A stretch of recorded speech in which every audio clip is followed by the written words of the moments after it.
चलिए आज एक बहुत ही ज़रूरी मुद्दे पर गहराई से बात करते हैं। हम अक्सर देखते हैं कि सिर्फ डिग्री लेना काफ़ी नहीं होता, राइट? असली दुनिया की चुनौतियों के लिए कुछ और भी चाहिए। तो आज के इस एक्सप्लेनर में हम विशिष्ट समूहों के प्रशिक्षण यानी वोकेशनल ट्रेनिंग को समझेंगे। ये वो मॉडल है जो ना सिर्फ आपको आत्मनिर्भर बनाता है, बल्कि पूरे देश की तरक्की में एक बड़ा रोल प्ले करता है। आज हम मुख्य रूप से इन 5 चीजों पर नजर डालेंगे। शिक्षा और बढ़ती बेरोजगारी की चुनौती, +2 लेवल पर मौजूद वोकेशनल कोर्सेज, हमारी युवा शक्ति का फायदा, महिला सशक्तिकरण और आखिर में कौशल प्रशिक्षण से जुड़ी कुछ प्रमुख चुनौतियां और उनके समाधान। तो चलिए सबसे पहले शिक्षा और बेरोजगारी की इस सबसे बड़ी चुनौती से ही शुरुआत करते हैं। अब जरा इस कंट्रास्ट को देखिए। आज के दौर में एक बहुत बड़ा विरोधाभास या कहें कि पैराडॉक्स हमारे सामने है। एक तरफ उच्च शिक्षा हासिल करने वालों की गिनती तेजी से बढ़ रही है, लेकिन दूसरी तरफ बेरोजगारी भी उसी रफ्तार से बढ़ रही है। मतलब ज्ञान तो मिल रहा है, पर इंडस्ट्री के लिए जो एक्चुअल स्किल्स चाहिए ना, वो कहीं ना कहीं पीछे छूट रहे हैं। यही वजह है कि अब पढ़ाई के साथ साथ कौशल विकास को जोड़ना सिर्फ एक ऑप्शन नहीं, बल्कि वक्त की सबसे बड़ी जरूरत बन गया है। और ऐसा नहीं है कि सिर्फ बातें हो रही हैं। जब बड़े बड़े और जाने माने विश्वविद्यालय वोकेशनल कोर्सेज को अपने मेन सिलेबस में शामिल करने लगे, तो मैसेज बिल्कुल साफ है। स्किल डेवलपमेंट अब कोई एक्स्ट्रा करिकुलर एक्टिविटी नहीं रही है, ये हमारी फॉर्मल एजुकेशन का एक बहुत ही ज़रूरी हिस्सा बन चुकी है। वैसे अगर हम इतिहास के पन्नों को पलटें तो ये कोई बिल्कुल नया कॉन्सेप्ट नहीं है। क्या आप जानते हैं कि भारत का पहला कौशल संस्थान यानी स्किल इंस्टीट्यूट कहाँ बना था? ये बना था कानपुर में। जी हां, कुशल जनशक्ति तैयार करने की नींव दशकों पहले ही रख दी गई थी और आत्मनिर्भरता की तरफ उठाया गया वो पहला कदम आज एक लगातार चलने वाला प्रोसेस बन चुका है, जिसे हम आज की नई टेक्नोलॉजी के हिसाब से अपग्रेड कर रहे हैं। अब आगे बढ़ते हैं और देखते हैं कि +2 यानी 12वीं के स्तर पर हमारे पास कौन कौन से प्रमुख व्यावसायिक पाठ्यक्रम मौजूद हैं। ये देखना सच में काफी दिलचस्प है कि हमारी पारंपरिक खेती बाड़ी अब कितनी बदल गई है। अब ये सिर्फ खेत जोतने या बीज बोने तक सीमित नहीं है। अब इसमें कॉर्पोरेट फार्मिंग और मॉडर्न एग्रीकल्चरल टेक्निक शामिल हो गई हैं। इसके अलावा फूड प्रिजर्वेशन यानी खाने को सुरक्षित रखने के तरीके भी बदल गए हैं, चाहे वो रेफ्रिजरेशन हो, कैनिंग यानी डिब्बाबंदी हो या फिर पास्चुराइजेशन।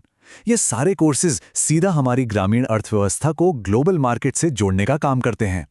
और अगर हम टेक्निकल और होम साइंस फील्ड्स की बात करें, तो यहाँ मॉडर्न टेक और क्रिएटिविटी का एकदम परफेक्ट कॉम्बो देखने को मिलता है।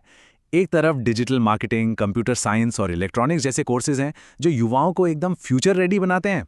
वहीं दूसरी तरफ ड्रेस डिज़ाइनिंग, इंटीरियर डेकोरेशन और बेकरी जैसे ऑप्शंस भी हैं। और सबसे अच्छी बात यह है कि ये सारे कोर्सेज क्रिएटिविटी को सीधे तौर पर एक प्रॉफिटेबल बिजनेस में बदलने का रास्ता खोलते हैं। अब बात करते हैं उस चीज की जो इस पूरी प्रक्रिया के केंद्र में है, हमारा जनसांख्यिकीय लाभांश यानी हमारी युवा शक्ति। जरा इस नंबर पर गौर कीजिए, 15 से 35। ये वो उम्र है जो हमारी आबादी के एक बहुत ही बड़े हिस्से को कवर करती है। इसे हम डेमोग्राफिक डिविडेंड कहते हैं। ये वो जबरदस्त एनर्जी है जिसे अगर सही दिशा और सही स्किल मिल जाए ना, तो ये ना सिर्फ अपना भविष्य संवार सकती है, बल्कि पूरे देश की आर्थिक वृद्धि को एक ऐसा उछाल दे सकती है जिसकी हम कल्पना भी नहीं कर सकते। और इसके लिए 3 सिंपल लेकिन बहुत ही पावरफुल स्टेप्स हैं। पहला, हमारी फॉर्मल एजुकेशन को सीधे स्किल्स के साथ जोड़ना। दूसरा, उद्यमशीलता यानी एंटरप्रेन्योरशिप को बढ़ावा देना। और तीसरा, राष्ट्रीय उत्पादकता बढ़ाना। अल्टीमेट गोल यही है कि हम नौकरियों के पीछे भागने की उस कभी ना खत्म होने वाली रेस को रोकें। जब शिक्षा और स्किल मिलते हैं तो नए एंटरप्रेन्योर्स जन्म लेते हैं जो ना सिर्फ खुद कमाते हैं बल्कि 10 और लोगों को रोजगार देते हैं। चलिए अब एक और बहुत ही अहम पहलू की ओर चलते हैं, महिला सशक्तिकरण और आत्मनिर्भरता। जब हम आत्मनिर्भरता की बात करते हैं तो इसका सीधा सा मतलब महिलाओं को आर्थिक रूप से स्वतंत्र बनाना भी है। और ये कैसे हो सकता है? फैशन डिजाइनिंग, सौंदर्य विज्ञान यानी एस्थेटिक्स और हस्तशिल्प जैसे क्षेत्रों में स्पेशल स्किल डेवलपमेंट प्रोग्राम्स के जरिए ये स्किल्स महिलाओं को अपने घर से ही काम शुरू करने की आज़ादी देते हैं। और भाई, आर्थिक स्वतंत्रता सिर्फ पैसे कमाने के बारे में नहीं होती, ये एक ऐसा कॉन्फिडेंस लाती है जो समाज में फैसले लेने की ताकत को भी कई गुना बढ़ा देती है।